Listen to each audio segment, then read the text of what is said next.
شب برات۔ اللہ تعالیٰ اس رات اپنے بے شمار گناہ گار بندوں کی بخشش فرماتے ہیں۔ یہ رات ماہ شعبان کے نصف میں آتی ہے۔ احادیث مبارکہ میں ماہ شعبان کے متعدد فضائل مذکور ہیں۔ یہ رمضان کی تیاری کا مہینہ ہے۔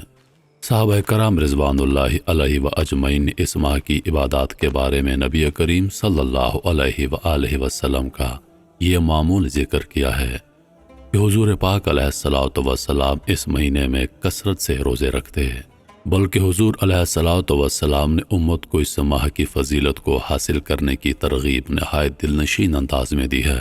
آپ صلی اللہ علیہ وآلہ وسلم نے شعبان کے بارے میں فرمایا، یہ رجب اور رمضان کے درمیان واقع ایک مہینہ ہے جس کی برکت سے لوگ غافل ہیں۔ اس ماہ میں اللہ تعالیٰ کے سامنے اعمال پیش کیے جاتے ہیں۔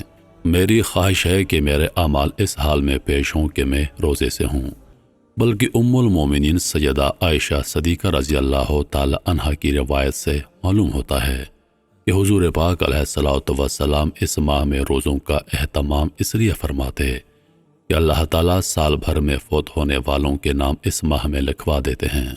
حضور علیہ الصلوۃ والسلام نے فرمایا، میری خواہش ہے کہ میری موت کا فیصلہ اس حال میں ہو کہ میں روزے سے ہوں۔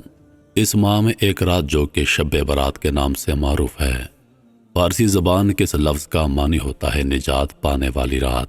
اس رات بے شمار گناہ گار لوگوں کی اللہ پاک بخشش فرماتے ہیں، اس لیے اس کا یہ نام پڑ گیا، ورنہ لیلت میں نصف شعبان کہا جاتا ہے، یعنی 15ویں شعبان کی رات۔ یہ شعبان کی 14 تاریخ کے سورج غروب ہونے سے شروع ہوتی ہے اور 15 تاریخ کی صبح تک رہتی ہے۔ اس رات کے بارے میں بھی اعتدال کا خیال رکھنا نہایت ضروری ہے۔ بعض لوگ تو سرے سے اس کی فضیلت کا انکار کرتے ہیں اور بعض لوگ اس رات میں اپنی طرف سے بعض من گھڑت باتیں شامل کر کے اسے دین کا نام دیتے ہیں۔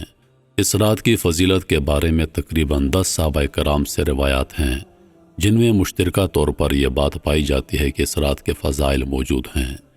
اس لیے نہ تو سرے سے انکار کرنا اور نہ ہی حد سے بڑھ کر رسومات اور خرافات، مثلاً حلوے مانڈے ضرور پکانا، آتش بازی کرنا، مردوں اور عورتوں کا مخلوط اجتماع کرنا، عورتوں کا قبرستان جانا، مردوں کا قبرستان جانے کو بہت ضروری خیال کرنا، ساری رات جاگنے کو ضروری تصور کرنا، انفرادی عبادات کو اجتماعی شکل میں تبدیل کرنا، جیسے صلاۃ التسبیح وغیرہ کو اس میں زبردستی شامل نہ کیے جائیں، بلکہ اعتدال کے ساتھ جتنے فضائل احادیث میں مذکور ہیں ان کو اسی درجے میں تسلیم کرنا چاہیے۔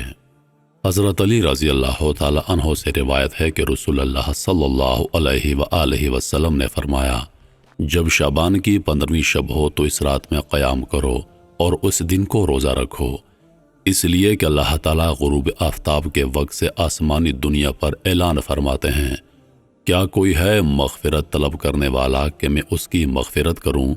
کیا کوئی ہے رزق کو تلاش کرنے والا کہ میں اسے رزق عطا کروں؟ کیا کوئی ہے مصیبت کا مارا کہ میں اس کی مصیبت کو دور کر دوں؟ کیا کوئی ایسا ہے؟ کیا کوئی ایسا ہے؟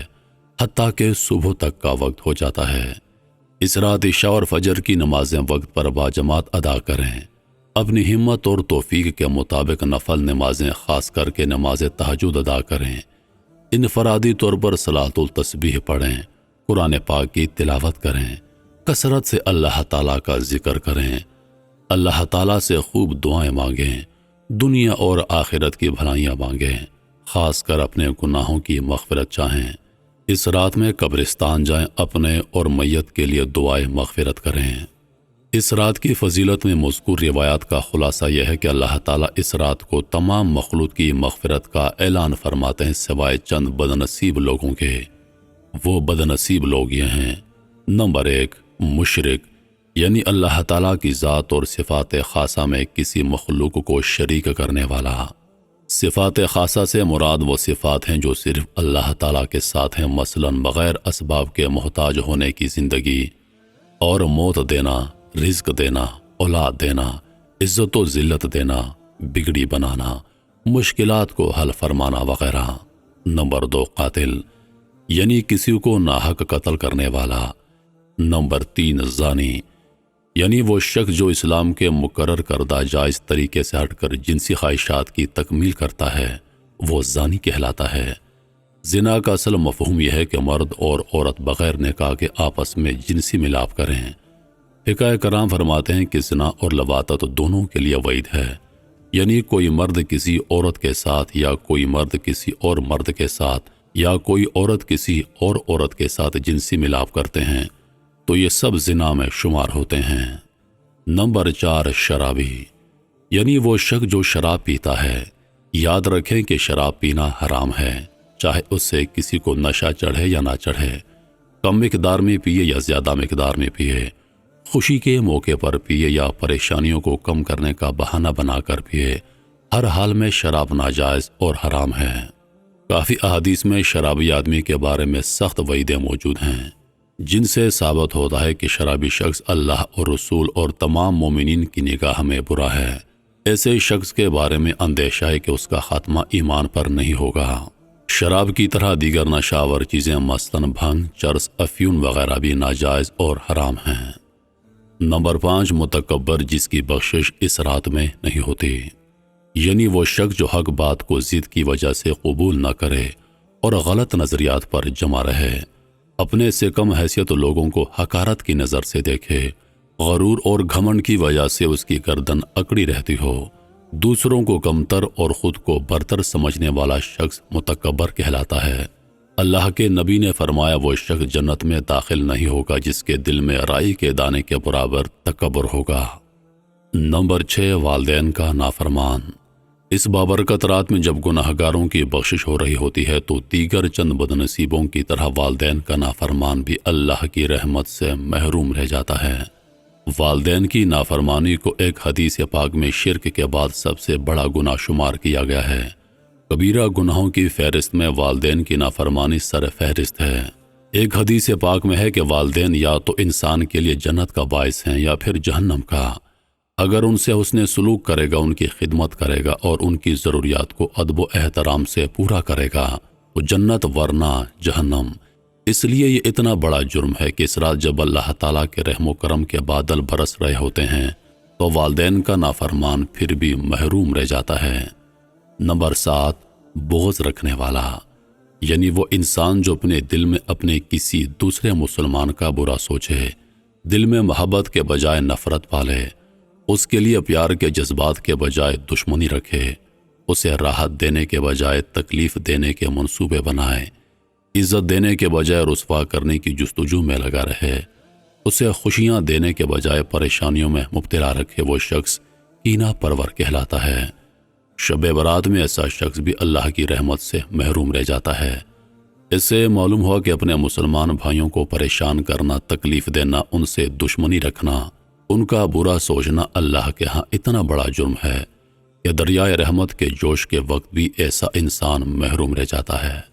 نمبر 8، قاطع الرحم، یعنی وہ انسان جو رشتوں کو جوڑنے کے بجائے توڑتا ہے، دنیاوی معاملات کی وجہ سے بول چال ختم کرنے والا، رشتے ناطے ختم کرنے والا، خوشیوں اور غموں میں آپس میں الگ ہونے والا، قریبی رشتہ داروں اور بہن بھائیوں وغیرہ سے اپنے تعلقات ختم کرنے والا قاطع الرحم کہلاتا ہے۔ یہ بھی اس مقدس رات میں اللہ کی بے پناہ رحمت سے کچھ بھی حاصل نہیں کر پاتا۔ یاد رکھیں اللہ کی رحمت بے انتہا ہے، لیکن اس رحمت کو لینے کے لیے ہمارا دل بھی سیدھا ہونا ضروری ہے۔ اگر ہم اپنے دل کو اس قابل ہی نہ بنائیں کہ جو اس کی رحمت کو قبول کرے تو اس میں غلطی ہماری ہے، اللہ کی رحمت میں کمی نہیں۔ اس کی مثال یوں سمجھ لیں کہ کوئی شخص یہ اعلان کرے کہ آج میں اللہ کے نام پر خیرات کرتا ہوں، فقیر لوگ جمع ہو جائیں اور اپنے اپنے برتن اٹھائے ہوئے ہوں تو ہر اس فقیر کو خیرات نصیب ہوگی جس کا برتن صحیح اور سلامت ہوگا اور سیدھا ہوگا۔ اگر کوئی فقیر اور حاجت مند کا برتن ہی پاس نہ ہو یا سیدھا نہ ہو یا اس میں بہت بڑا سوراخ ہو تو وہ محروم رہے گا۔ اس میں قصور اللہ کے نام پر خیرات کرنے والے سخی کا نہیں بلکہ اس فقیر کا ہے جو اپنے پاس کشکول بھی نہ رکھتا ہو یا اس کا کشکول ٹوٹا ہوا ہو۔ اللہ ہمیں اپنی رحمت سے محروم نہ فرمائے۔ ہمیں بھی اپنی غلطیوں کو دور کرنے کی کوشش کرنی ہوگی، ورنہ اس رات باقی سب بخشے جائیں گے اور ہم ہاتھ ملتے رہ جائیں گے۔ اللہ تعالیٰ غلطیوں کو دور کرنے کی بھی توفیق عطا فرمائے اور اپنی رحمت سے ہمیں اس رات کو اعتدال کے ساتھ گزارنے کی توفیق نصیب فرمائے۔ آمین یا رب العالمین۔